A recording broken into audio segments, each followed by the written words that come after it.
Hi, I'm Lily. So you've selected the evaporator fan for your experience. Great. So here are some how-to steps on how to use it.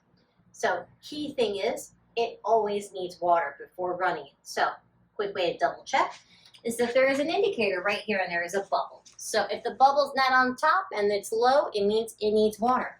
Simple thing you can do, and just double check while you're doing your stay on that, is turn on the water valve, which is located right here. Little black knob.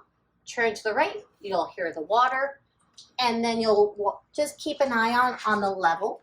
Now, key thing is, don't leave the water on. What happens when it overflows is that it'll start leaking and pulling water. So definitely try to avoid that, and that's a simple fix. Turn it off. Turn it left, and then you're done. So now that you have your water, let's get cool, shall we? So there's three switches, pretty easy.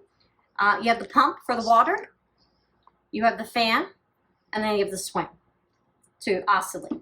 So turn on, select your mode of your fan, and then you can use the swing.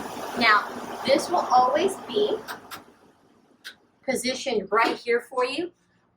We do not recommend and do not advise you moving this because it does need to be connected to a water line and it does have to be secure so it stays in place, but perfectly directed to the patio space for your cooling needs. So enjoy.